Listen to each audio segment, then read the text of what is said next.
The only thing more satisfying than building your house in Minecraft is building your house in IRL. Well, I can't help you with that, but I can help you make it look good. Pixel Empire is the only sponsorship I've ever accepted for a reason. Posters, t-shirts, canvases, iPhone cases. Are you seeing what I'm seeing? You got Last of Us, you got Avatar, you got Interstellar, you got Zelda. I didn't know my retinas could be erect until today. If you use offer code Whitelight for 10% off, you'll be putting Patrick to shame too. Okay, time to build a Minecraft house. Despite the temptation given my previous video's runaway success, I told myself that I wouldn't touch the subject again unless I had something meaningful to say. I'm confident that I do. I think I found the missing link, and I think I know how to fix it. After I published a serious critique of Minecraft and it reached a wider and wider audience, the comments started peeling apart into two distinct categories. Those who sung praise, who believe I had put into words exactly what they were thinking when they quit Minecraft, and those who called me a c***. Okay, to be fair, that was a minority. The other group was those who believed that Minecraft didn't need balance or progression or improved game mechanics because the entire point was simply to be creative.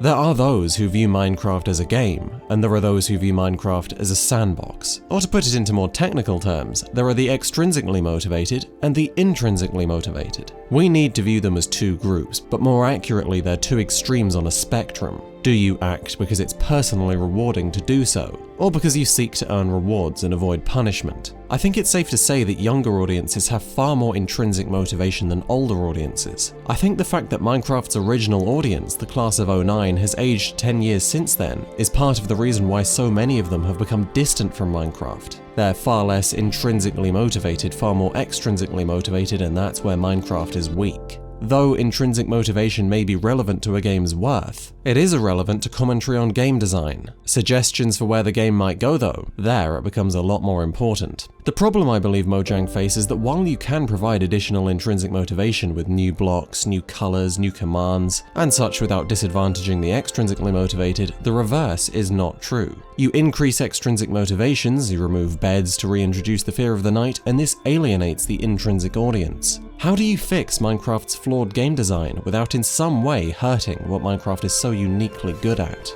Well, you'd think by telling the intrinsic crowd to sod off back to creative mode and let survival mode be about survival. But this isn't a viable solution. This is a case where the two groups model is flawed, and you have to consider people a little closer to the middle. I'm now aware that there's a pleasure in having made the journey from nothing to something. There's a satisfaction in having collected the building blocks, literally, of what you intend to make. Well then, tell them to play in peaceful mode and that'll be that. Just turn off the danger if survival doesn't please you. But isn't there a pleasure in having to fight, to some degree, for what you've collected? Perhaps it's more rewarding to raid an ocean monument if there's something there that doesn't approve.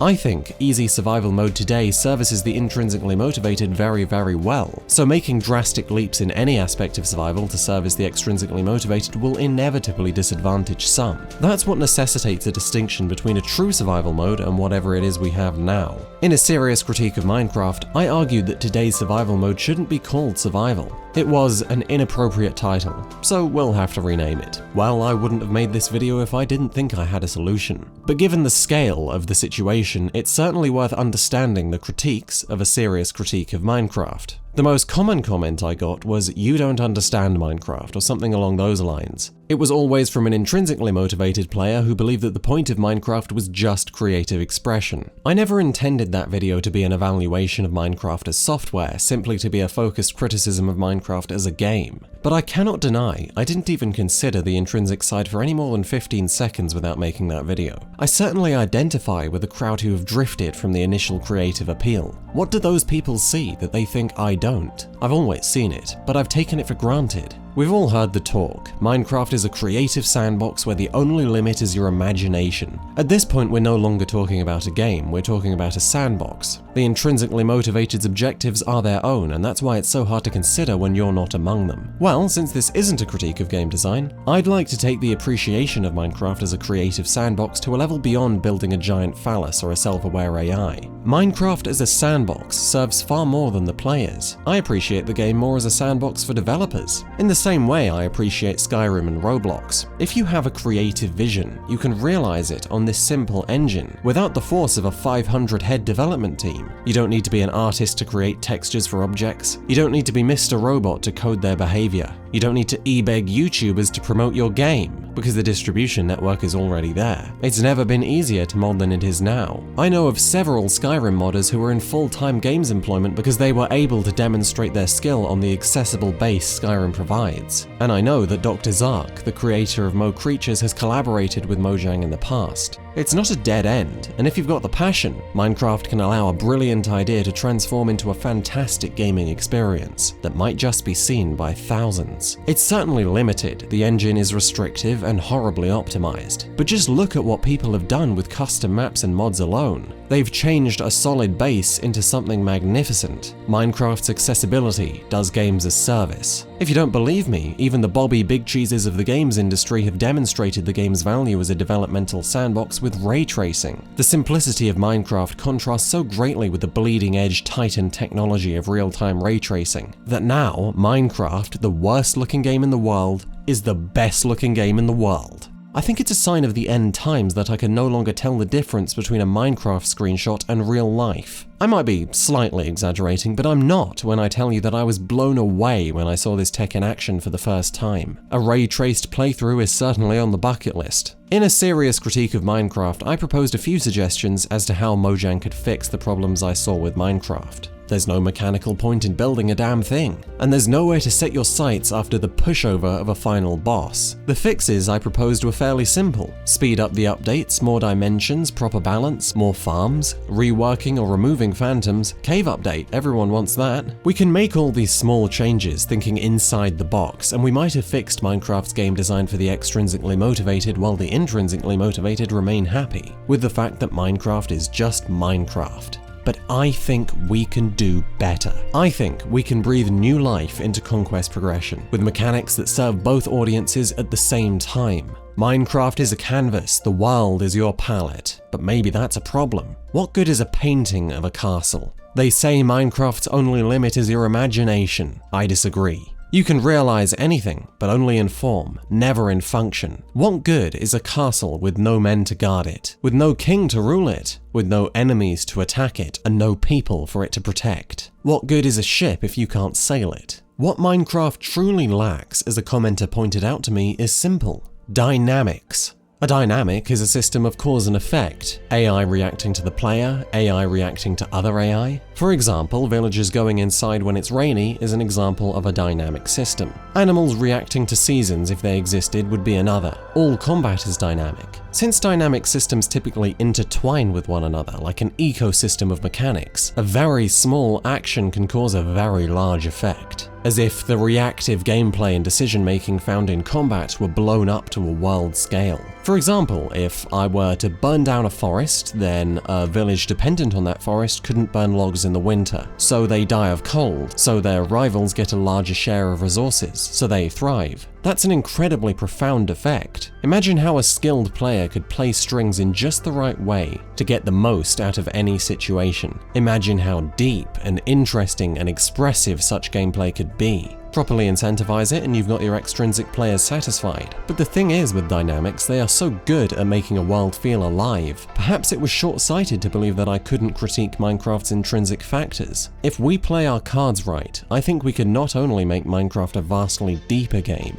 but also expand the creative sandbox tenfold. That is my goal today. Dynamic game mechanics will be properly incentivized, their use will allow for creative expression, and as per their nature, they will never be forced upon the player. So where do we start? 1.14 was the Village and Pillage update. Let's do it again. First, we expand. Villagers require resources, and they harvest them sustainably where they can. Every villager will actually do their job, not just for cosmetics, but because the group needs them to. Additionally, villagers will have relationships with neighboring villages and a reputation mechanic, taking any observed action from the player into account. The player factors in primarily through hiring. You can now buy villagers' loyalty with high rep, emeralds, or pledges of protection. See where this is going? Jobs on offer are entirely under player control. Though there would be a preset menu for simplicity's sake, you can find control timings, the activation prerequisites, and the target. Logical, refined UI design. perhaps defining deforestation zones with markings on a map. And blueprinting bells with an upgraded scaffolding system. You could have them hunt spiders but only at night, mine gold but only during the day, or stand in a specific spot and only engage mobs within a 15-block radius. Any action you can do, they can. You need only assign a bed, a chest, and the right payment. With this simple expansion, options expand 1,000-fold. If villagers can pledge loyalties, then surely the player can build their own country. If villager housing is under our control, then we can bring our own cities to life. Now we can man a castle with archers and warriors. We have a citizenry to protect. Hey, as a stretch goal, we could have a living economy. Additional improvements might include expanding the villager experience system, allowing the equipment of better weapons and armor, and the ability for experienced villagers to train inexperienced ones with time. I think having a job that has a villager go out and hire more for a specific task would be fantastic. I'll tell you what, this would be a nightmare if I hadn't found Techtopia before collecting the footage. It gives a brilliant visualization of the kind of thing I'm looking for.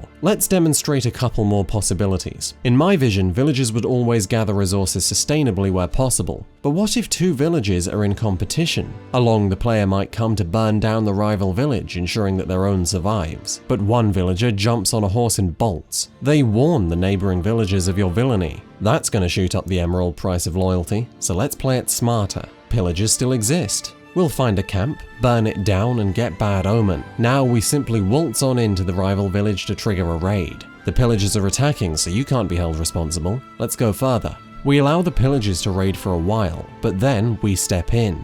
Perhaps even with a couple soldiers. We save the rivals, and for doing so, we're viewed as a hero. Loyalty in the bag. They'll never know it was us who orchestrated the attack in the first place. Let's think about some more possibilities. Villagers need resources to survive, so we could brew a plague that only affects pigs, lace it on arrows and shoot it into their pig pen at night. Perhaps that forces the huntsman to go into the nearby woods for food, which is where we've set a trap. Perhaps we could break the village walls at night, allowing monsters to pour in and do the job for us. Of course, every empire falls. If you take a brutal approach to amassing your subjects, the reputation might cause all non-loyal villagers to band together under their own flag. They might just do it to challenge your power. An enemy army would raid your less defensible settlements, and unless you put a stop to that, they'll come in full force to your largest. Just like that, defensible building becomes logical. A castle can serve its function. All those soldiers you trained? Well, they're put to the test. Can you imagine being killed in a siege and having to raise another army to take the castle you built back? Maybe you laced it with TNT for a situation just like this. Can you imagine the tactics? Let's get this straight. This AI we're talking about, it's not some next generation alien technology. It's been done, just never in a game with this much potential. The question then becomes, why? Why make an empire? Sure, it's cool, it's rewarding, but power for the sake of power is intrinsic, not extrinsic. What's the point? Well, that's where the new dimensions come in. Aether, Twilight Forest, some kind of Lovecraftian nightmare? Doesn't matter, as long as it's otherworldly. We'll need our resources to thrive in the new dimensions and kill their associated bosses. Why? Because we've fixed the beacons, which also gives the Wither a more pronounced purpose. With a big enough pyramid, or perhaps with enough materials, that beam opens a portal in the sky, just like in Avengers. We could also use the beam as a forge. Perhaps it can power some kind of contraption, into which you pour resources in exchange for vastly more powerful weapons and armor. Any idea works here, just as long as what you've worked for has a purpose. For once, this would be an extrinsic goal that isn't just more content, more to see or do, because it allows for intrinsic creative expression. You build your settlements however the hell you want. You can come up with any creative plan to gain loyal followers or destroy your enemies. We've got to be careful though, because the entire point of what we're doing here is expanding the game without hurting anyone. So it's important to allow players to not participate. Survival's no good for choice, because if you choose to not survive, you just sort of die.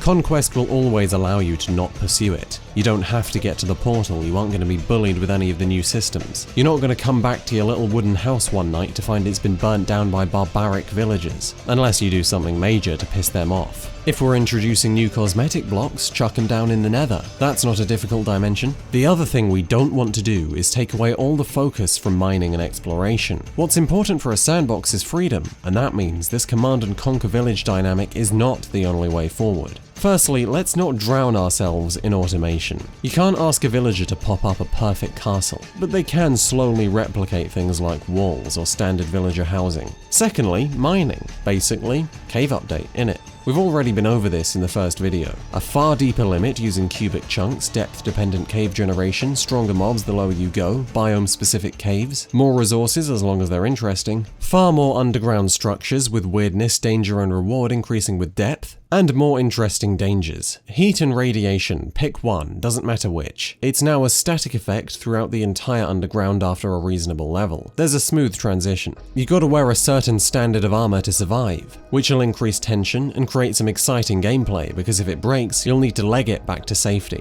Might encourage different approaches to mining. The extremely rich resources at the most dangerous levels of the Earth are enough, if gained in a reasonable amount, to power up the beacon and prepare you for what lies on the other side. As a side note, since only those extensively mining would be strong enough to get to the bottom of the world, but everybody needs the Nether to construct a beacon, the Nether will remain as is, accessed via a portal. It's crucial for where possible to mechanically incentivize everything that expresses creativity. For mining, this is damn difficult. It's why I've been saying where possible. How do you express creativity when you're holding left click on the same blocks every time? That's the million-dollar question. The best idea I've got are as follows. Thanks to the Minecraft abnormals for this one. New types of explosive. Explosives that bore tunnels, get rid of lava. High explosives that make big impacts, but spawn lava and fire. Mining explosives to double up on resources from the same vein. I think it would create a kind of mad scientist playstyle to add variety to our oh-so-familiar go down to 12 and start stripping.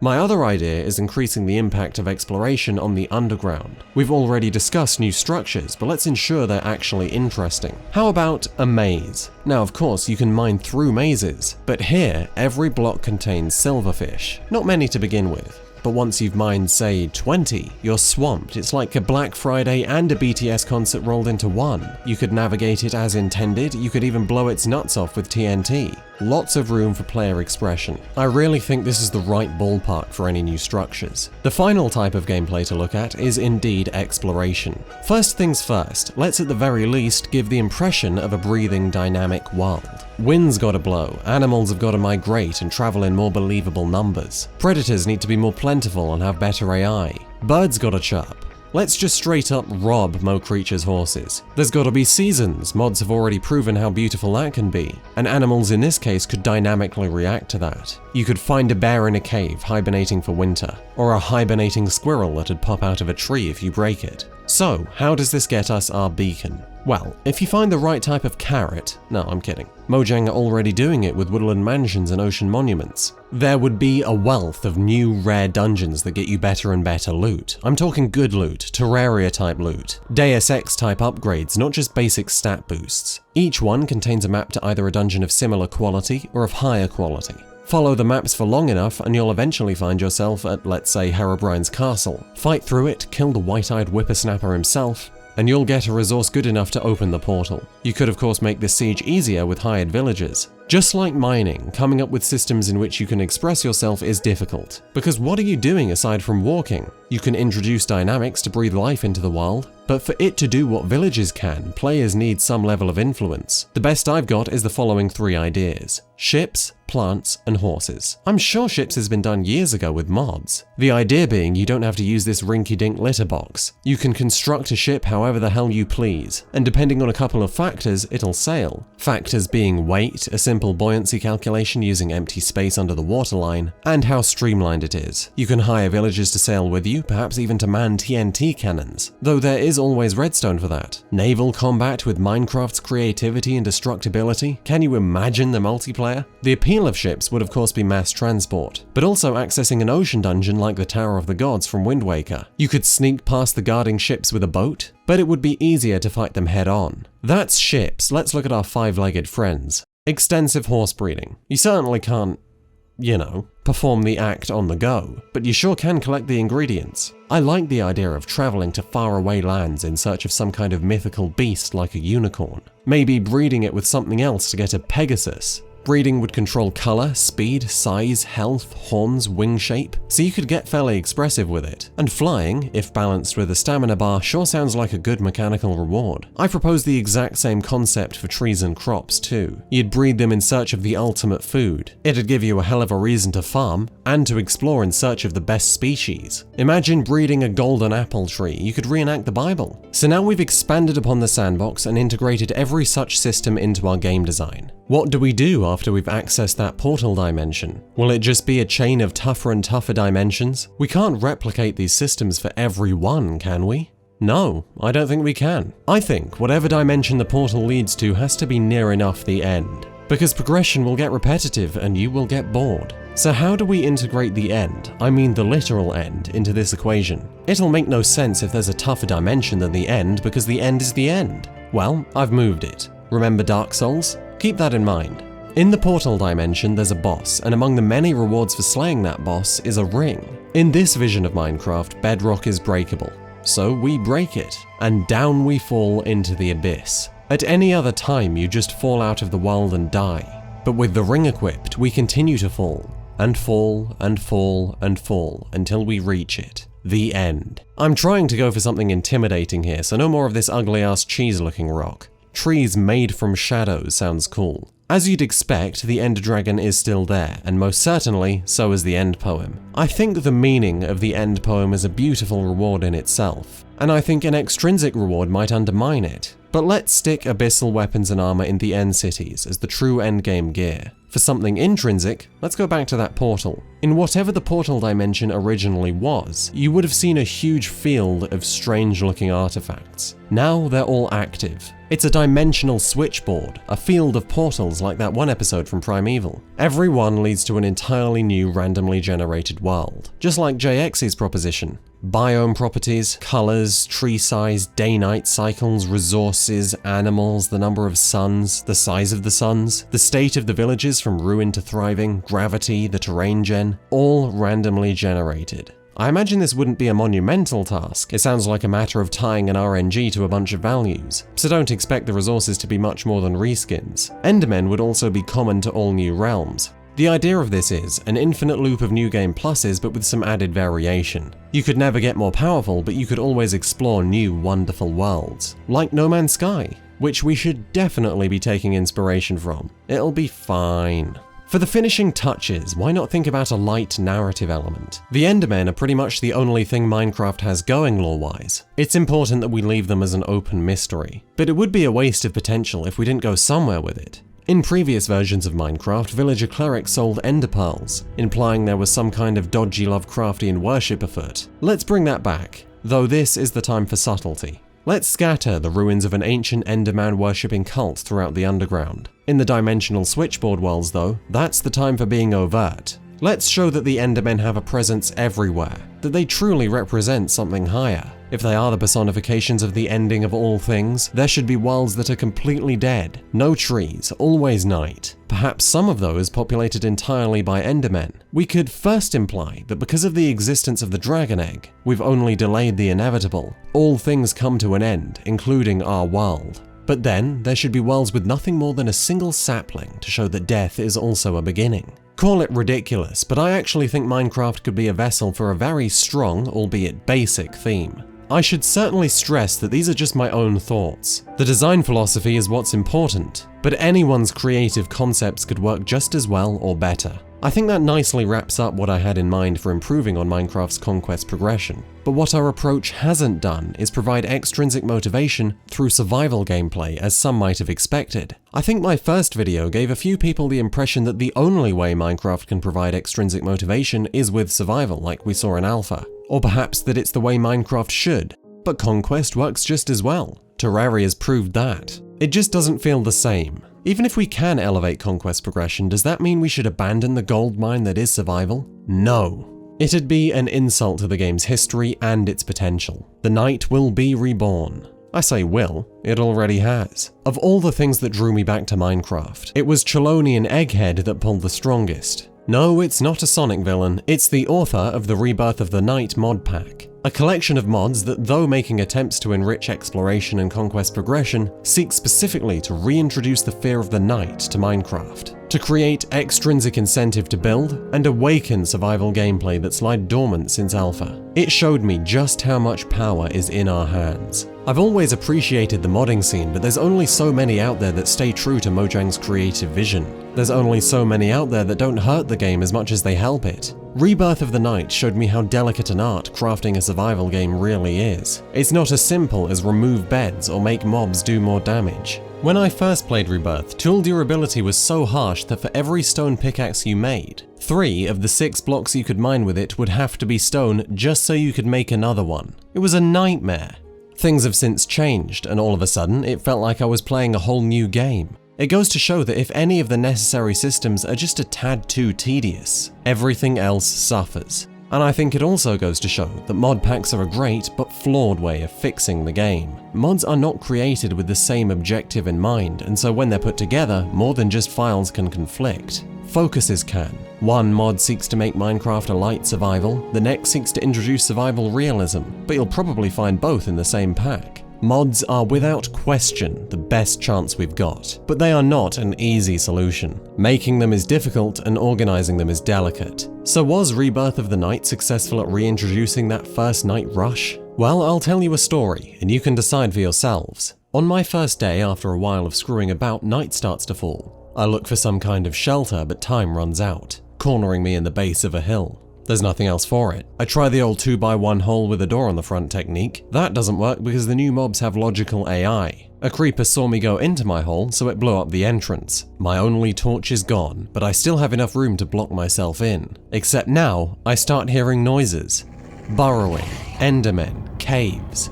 They get louder and louder. This is the new fear mechanic, and I can't distinguish the delusions from the mobs trying to get in. Well, they do get in. A creeper blows up my hole, I'm forced out, zombies attack. Then another creeper comes along to finish the job. It's like a scene from a horror movie. Rebirth of the Night certainly lives up to its title, and when it's finished, it'll have made vanilla a vastly more interesting experience. I wonder though, does survival have to be realistic like RL Craft? Does it have to make use of the night? Survival just means not dying. The threat is what matters most. Thirst? I find that boring. Warmth? Restricts movement too much. My idea, expanding on Luckland's idea from the comment section, is winter. Proper winter though, Game of Thrones winter. The season cycle would take a carefully balanced stretch of time. Every 24 days sounds fair. And when winter comes, you will face a number of challenges. The cold outside will freeze you to death without the right armor. There's a thick fog restricting visibility. Beds no longer work. Farms will die if left exposed, so will all friendly mobs. Torches will burn out, and most importantly, an army of enemy mobs will emerge from the mists who seek to break into your dwelling and kill you.